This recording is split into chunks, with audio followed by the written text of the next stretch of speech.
मुअज़्ज़िज़ व मोहतरम सामईन गिरामी, अस्सलामु अलैकुम। मैं हूं मोहम्मद अकरम साकी। आप मेरा यूट्यूब चैनल देख रहे हैं। अज़ीज़ दोस्तों, जैसा कि आप जानते हैं कि गुज़श्ता कुछ दिनों से तारीख़ अदब उर्दू के हवाले से हमारी एक लेक्चर सीरीज़ चल रही है।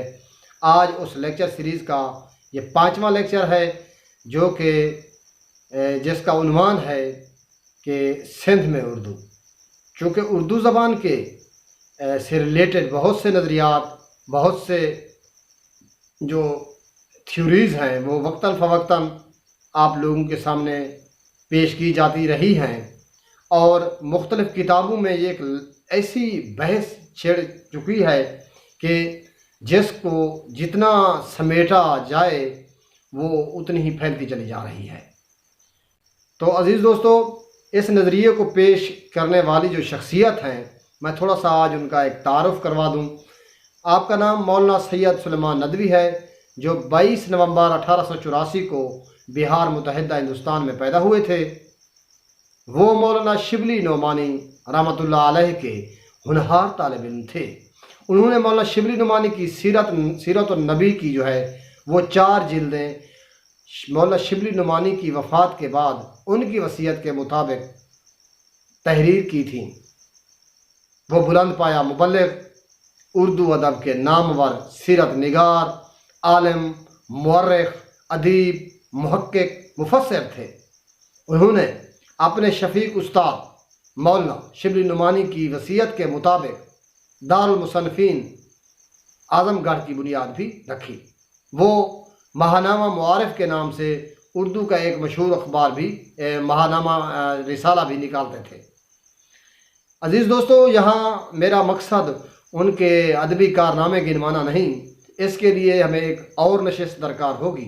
लेकिन आज हम उनके एक मशहूर ज़माना नज़रिया यानी कि सिंध में उर्दू जो है उसके मुताल्लिक़ आप लोगों से गुफ्तगू करेंगे।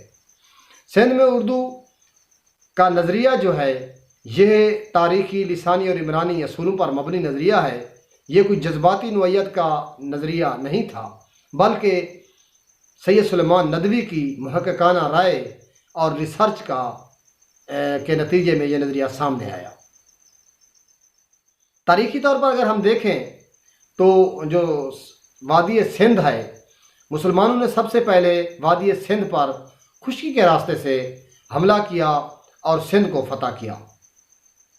तो जब सिंध फ़तह हुआ तो उस मोहम्मद बिन कासिम की फ़ौजों में मुख्तलिफ़ इलाक़ों, मुख्तलिफ़ ख़ित्तों, मुख्तलिफ़ ज़बानों और तहज़ीबों के फ़ौजी शामिल थे। उनमें अरेबिक भी थे, उनमें फ़ारसी के ईरानी भी थे, और तुर्की अफवाज के या तुर्क सिपाही भी मौजूद थे। अज़ीज़ दोस्तों, इन 3 ज़बानों का अगर हम उर्दू का जायज़ा लें तो इन 3 ज़बानों के असरात उर्दू पर हावी नज़र आते हैं। और मज़ीद ये कि मकामी जो लैंग्वेज थी, जिसमें सिंधी थी, जो सराइकी थी, इन लैंग्वेज के ताल मेल से भी उर्दू ज़बान का ह्योला तैयार हुआ। बकौल सैयद सुलेमान नदवी वो कहते हैं कि चूँकि मुसलमानों ने सबसे पहले सिंध पर कब्ज़ा किया तो करीने कयास यही है कि यही ज़बान उर्दू, जिसे आज हम ज़बान उर्दू कहते हैं, इसका ह्योला भी वादी सिंध में तैयार हुआ होगा। अज़ीज़ दोस्तों, ये थी हमारी तारीख़ी तौर पर वो शहादतें कि चूँकि हम इस चीज़ से आगाह हैं कि मोहम्मद बिन कासिम के जो पैरोकार थे, जो पेशराव थे, वो 300 साल तक यहाँ पर हुकूमत करते रहे। आपके साथ आने वाले मुबालगीन के मज़ार जो है वो आज भी जनूबी पंजाब और ख़ुसूसन सिंध के तूल अर्ज़ में फैले हुए हैं। इन सूफिया कराम ने जो है मकामी ज़बान उर्दू फ़ारसी के खिचड़ी जो एक पक रही थी, उस ज़बान में अपने रसाइल, मजहबी रसाइल लिखे और उस ज़बान में तबलीग व तशरीह की, और उसी ज़बान से वो लोगों के साथ गुफ्त व शुनीद किया करते थे। दूसरी चीज़ थी कि लिसानी रिवायात। चूँकि अगर हम सिंधी और अरबी का जायज़ा लें तो बहुत से हमें अल्फाज मुश्तरक नज़र आते हैं। सिंधी में जैसे पहाड़ को जबल कहते हैं और प्याज को बसल कहते हैं, इसी तरह अरबी में भी यही अल्फाज मरवज हैं।